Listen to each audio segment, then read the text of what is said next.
All this brings us to a kind of paradox, doesn't it? It is the best and worst of times. On one hand, it's never been easier to access information, tools, technology to build wealth. The opportunities are there. But conversely, it's never been harder if you don't know how. And people often ask, how do you even start if you've got no money? Or maybe, is it too late for me? And the answer was really clear. It is never too late. And with the right approach, the right commitment, you can potentially reach financial independence in as little as 5 years. It's about deciding to start now. Hello and welcome to this week's episode of Wealth Talk. My name is Christian Rodwell, the Membership Director for WealthBuilders. Now, so that Kevin and I can enjoy a week off for a short summer break, we thought we'd bring you something a little different this week. Now, we often talk about the importance of leverage when it comes to building wealth, and one form of leverage is software. And we've been playing around with one of Google's AI tools called Notebook LM and generated a bit of a debate around Kevin's book, The 7 Pillars of Wealth. Now, we don't have control over the accents, so it's a mostly American narrative today. However, this gives us a chance to acknowledge all of our listeners from the US, our second largest territory for podcast downloads behind the UK. So hello to all of you. In today's deep dive, you'll gain a great insight into the Wealth Builders methodology from top to bottom. Understand how important it is to have a strong foundation and a watertight roof, strengthened by the 7 pillars of wealth in the middle, your complete blueprint for financial independence in the 21st century. And if you'd like to download a free copy of Kevin's book, simply head to www.wealthbuilders.co.uk/book or click the link in today's show notes. Okay, let's head over to our friends across the pond and hear what they have to say. Welcome to the deep dive. We're here to cut through all the noise, sift through the data, and give you that crucial understanding you need, well, fast. Think of us as your shortcut to being genuinely clued in. Today, we're tackling something, honestly, pretty transformative. A blueprint for complete financial independence, specifically for the 21st century. And look, this isn't just about piles of cash. It's really about designing a life that's accessible and actually applicable no matter where you're starting from. That's exactly right. The material we're drawing on today comes from some really compelling excerpts from the WealthBuilders ebook. It was originally written by Kevin Whelan, narrated by Lex McKee. And this isn't just philosophy. It lays out a very specific, really actionable process for building wealth. It's a path, surprisingly structured, and crucially, you can repeat it. Okay, so our mission for this deep dive is to really unpack that blueprint. We're going to uncover some insights that honestly might challenge what you thought you knew about money, about finance. It reveals a new paradigm, really, for building true wealth in, let's face it, today's pretty complex world. So get ready for some aha moments and definitely some practical takeaways you can use right away. So where do we kick this off? Kevin Whelan introduces his blueprint using this powerful analogy, like the Pantheon, a solid foundation, 7 strong pillars, and then a protective roof over it all. So that's 8 major areas to focus on. And the core idea, the sort of guiding principle behind it all, is remarkably simple. Never let a month go by without building wealth. But what does that actually mean day to day? It means every single financial decision, whether it's big or small, it needs to be pointed towards growth. It has to build something. And that foundation you mentioned is absolutely critical. Kevin calls it becoming financially smart, and it breaks down into 4 key areas. First, being debt smart. Now, this isn't just avoid all debt. It's about understanding how to manage it. So it either serves a very specific wealth building purpose, or actually more often, being completely debt free. Because honestly, that usually offers the best return on investment. Simple as that. Then there's being tax smart. So many people they glaze over this bit, but there's a tax overlay on every single asset you build, every one. Understanding how to use tax advantageously, legally, of course, is just fundamental financial intelligence. You can't ignore it. Next up, being bill smart. Okay, this might sound a bit minor, but in today's really competitive markets, a little bit of effort here, it can lead to pretty significant ongoing savings on your regular bills. And that frees up capital you can then use directly for, building more wealth. Finally, being insure smart. This is about ensuring that wherever you are on your journey, your whole financial plan is secured, protected against the unexpected. Think of it like protecting your growing garden from a sudden frost. Got it. So the foundation is smart management, getting the basics right. And the roof, then, that sounds like making sure it all lasts, protecting it for the future. Precisely. Kevin wraps this protective part up with what he calls the 3 L's. First is legal. This covers all that necessary paperwork, your will, understanding exactly how assets are owned, maybe setting up trusts. It's all designed to make managing your estate much easier, much smoother for your loved ones down the line. Second is legacy. This tackles head-on how your wealth gets passed on to the causes you care about, the people you love. It's not just money, it's about your intent, your purpose. And the third L, maybe the most profound, is legend. This is really about the lasting contribution you make, passing on not just the money, but the financial wisdom itself. This helps avoid that historical pattern, where generational wealth just gets wasted. The goal is bigger, to build a dynasty of ethical wealth builders. And what's really interesting now in our digital age, with intellectual property and easy communication, it's never actually been easier to pass on your wisdom, your principles, to really shape your own legend. Okay, so we have this solid foundation, we have the protective roof. Now, let's get to the heart of it, owning assets. These are what Kevin calls the 7 and only 7 pillars. It's almost a relief, isn't it? Only 7. Gives you something clear to aim for. It does provide focus. And each pillar, it has its own unique angle, or often a common misunderstanding that really needs clearing up. The first is home equity. Now, most people think of their home as, it's a liability, right? Until they sell it or maybe downsize much later in life. But Kevin's blueprint, it suggests that with the right strategy, your home can absolutely be a gold mine before retirement. Maybe by leveraging some equity strategically for other investments, turning that inert capital into something active. Then you got pensions. Okay, these often don't get people excited, do they? But they're probably the most misunderstood or underutilized asset out there. What's fascinating here is that Kevin explores ways pensions can actually become the source of funding in the here and now, not just locked away for decades. That's a big shift. Next, investments. Especially with today's often volatile stock markets, the strategies Kevin talks about are pretty crucial. Protecting against loss, building confidence so stocks and shares are part of your plan. Then we have the property portfolio. This pillar really challenges you to think outside the box. Go beyond just the standard buy-to-let approach to aim for much higher returns on investment, maybe looking at commercial property or different rental strategies perhaps, things that give a different kind of yield. The fifth pillar is business. Now, this might make you rethink any business you currently own. It's a vital reminder, really. Business owners need to work on their business strategically, not just get buried working in it day to day. Because as Kevin puts it, there's potentially no higher return on investment than running your own business. Pillar number 6 is intellectual property. This is all about monetizing your ideas, your expertise, realizing how much your own IP might be underperforming right now. Kevin shows ways you can get a higher return on investment from the same ideas you probably already have, just by structuring and leveraging them differently. It's smart. And finally, the 7th pillar. This one is often the keystone for many people, joint ventures. This really empowers you to work with others towards goals that benefit everyone involved. It directly challenges that old, outdated idea of the rugged individual from the 20th century. So, why does Kevin argue that building wealth alone is basically impossible in the 21st century? Is it just that things are too complex now, or is there more to it? That's a really good question. It's not just complexity, although, that's definitely part of it. It's more about the speed and the scale that collaboration offers. If you build wealth alone, you're totally limited by your own time, your own knowledge, your own capital. Joint ventures, though, they let you share risk, combine different skills, access more capital, and just accelerate growth exponentially. It really underscores the absolute importance of building relationships based on trust and structuring probably win-win agreements. It's fundamental now.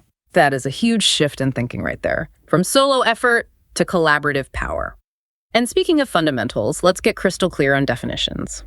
When we say wealth, the noun, the dictionary defines it as an abundance of valuable possessions or money, the state of being rich, an abundance or profusion of something desirable. And a builder, also a noun, is a person who constructs by putting parts or materials together, a person able to take a resource and increase it over time, a person who uses a resource as a basis for further progress.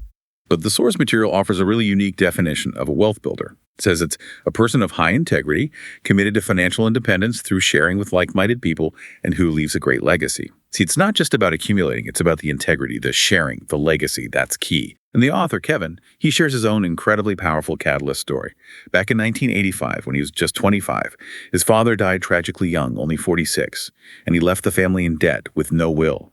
That profound, painful event basically spurred Kevin to completely change his own financial path. That really brings home the difference between, say, work income, which is basically trading your time for money, right? It stops. When you stop working, you can't pass it on. And asset income, that's the goal. It comes from your assets, flows in while you sleep. It's permanent, relatively speaking, and you absolutely can pass it on. So in this context, a catalyst is defined as a person or thing that precipitates an event. It sparks the change. And Kevin's definition of an asset is also quite unique and really worth hearing properly. He says it's something you own that is not you. It puts money into your bank account while you are asleep, and you can pass that money on to the people you care about or good causes. It does not end because you are not there. He boils it right down to a simple formula. Assets build cash flow. ABC. Simple, powerful. And it's incredible that Kevin then went on to achieve his own financial independence by age 45, just 1 year younger than his father was when he died. That personal achievement must have really fueled his mission, his new role as an accelerator for others, sharing what he learned. Absolutely. And that leads us to probably the most vital question for you listening right now. What's your why? Because without a huge why, a really powerful, deeply personal reason, people just find excuses to quit when things get tough. And they will get tough sometimes. That driving purpose, that's your catalyst. It's what you hold on to when the journey feels, challenging. Okay, so let's zoom out a bit. Put this in historical context. Building wealth hasn't always looked the same, has it? The material we're looking at outlines 3 really dramatic shifts in how wealth is created and held. First, you had the Industrial Revolution. That was a massive shift, wealth moving from the landed gentry over to the industrialists. Then came the Social Revolution. Wealth started to kind of percolate down from industrialists more towards individuals. This was the era of the job for life, company pensions, state pensions. You didn't necessarily have to be super smart financially to get some security. But here's the stark truth from the source. Those days have gone. They're over. And now we're firmly in what's being called the community revolution. This is a fundamental shift away from individuals relying solely on big institutions, towards wealth builders working together collaboratively and taking direct control of their own financial futures. And this context is absolutely critical because in the 21st century, our financial security has been hit by what the source calls a triple whammy. 3 big blows. The first historic change, the stark demise of final salary pension schemes. For most people, they're just gone. This means the risk, the responsibility for your retirement income. It now falls entirely on you, the individual. The second punch, state pensions are no longer solid. They're being pushed back later and later retirement ages. And frankly, for most people, they just won't be enough to live on comfortably. It's an issue of economics and demographics colliding. And the third, knockout punch. Annuity rates are at their lowest in history, often 5% or even less now. Compare that to, say, 15% back in 1990. This means your pension pot, your savings, have to work 3 times as hard just to generate the same income. Kevin calls it the annuity trap. It's fundamentally reshaped retirement. And the knock-on effect, especially for the next generation, is profound, isn't it? It's genuinely shocking to hear that for the first time in history, the next generation is projected to be poorer than the current one. You've got students starting their careers with often over £50,000 of debt. That's a huge weight from day one. Add in high youth unemployment, the explosion of payday loan companies. It's, a pretty sad indicator of the nation's increasingly precarious relationship with debt. And it just begs the question, doesn't it? Why on earth don't they teach this stuff in schools? There's such an urgent need for practical financial education in 4 key areas, really. 1, how to manage your finances, debt, budgeting, tax. 2, understanding that crucial difference between liabilities and assets. 3, learning how to actually create asset income. And 4, knowing how to protect and eventually transfer those assets effectively. The source even coins a term, noidicute, which means education backwards, for how we're often taught about borrowing. It makes borrowing seem normal, easy. But that ancient proverb, the borrower becomes the lender's slave, it's more relevant than ever. It highlights a power dynamic we often ignore. It really does. And all this brings us to a kind of paradox, doesn't it? The source says it is the best and worst of times. On one hand, it's never been easier to access information, tools, technology to build wealth. The opportunities are there. But conversely, it's never been harder if you don't know how. Yeah, and people often ask, how do you even start if you've got no money? Or maybe, is it too late for me? And the answer from this material is really clear. It is never too late. And with the right approach, the right commitment, you can potentially reach financial independence in as little as 5 years. It's about deciding to start now. That's incredibly encouraging. And it all starts apparently with a switch, a conscious choice you make. There are only 2 options, choosing liabilities or choosing assets, nothing in between. There's even a practical technique mentioned, like a finger-click anchor, to help make this distinction a habit. So every financial decision is made consciously. Because there are no neutrals, every pound, every dollar you spend or invest is either moving you towards financial independence or further away from it, one or the other. Exactly. Think of your finances like a vehicle, a car getting you to where you want to go in life. Liabilities are the brake. They slow you down, hold you back. Assets, they're the accelerator. They propel you forward. Now, of course, celebrating progress, rewarding yourself appropriately, that's part of an abundance mindset. Nothing wrong with that. But irresponsible spending on liabilities, like, say, buying a massive new TV on credit when you're already drowning in debt, that's just not smart. It's slamming on the brakes when you need to be accelerating. Which brings us neatly to what's called the wealth building formula for success. That looks like this: AIUE equals E. So asset income is equal to or greater than your expenditure equals a happy wealth builder. Simple smiley face and all, it's elegant, isn't it? It's beautifully simple, yet profound. And if you keep trying to use those old 20th century methods, save a bit, hope the pension works out. In today's world, that's pretty much Einstein's definition of insanity, right? Doing the same thing over and over again and expecting different results. The financial rules have fundamentally changed. Sticking to old habits just won't get you where you want to go anymore. Okay, so here's a big question for you listening. What is your number? What amount of money coming in each month purely from your assets would allow you to live the life you truly want to live? Nailing down that figure, your personal financial independence number, that's absolutely critical. Gives you a clearer target to aim for. And that number, it connects to this broader idea of abundance, which is about way more than just income, actually. Ask yourself, if money was truly no object, how would you live your life differently? It helps to think about 4 words. What would you have? How would you be as a person? What would you do with your time? And what would you give back to the world? It frames it nicely. And this journey towards abundance, it typically unfolds in 3 distinct stages. Each has its own target figure for asset income. Stage 1 is financial security. That's where your asset income covers your basic living expenses. You have some choices, but they're limited. Stage 2 is financial independence. Now, your asset income replaces your old work income. This opens up loads of new opportunities, lots more choices. And stage 3 is financial abundance. This is where your asset income far exceeds your expenses. You have pretty much unlimited choice, and crucially, the capacity to help others on a much larger scale. This whole framework really blows up that traditional retirement goal, doesn't it? That old 2/3 of final salary idea. For the kind of active, engaged retirements people want in the 21st century, 2/3 isn't more life. It's actually less is less. It's aiming too low if you want a vibrant future, not just scraping by. Definitely. And often the biggest obstacle people face on this journey, it's themselves. It's getting stuck in old habits.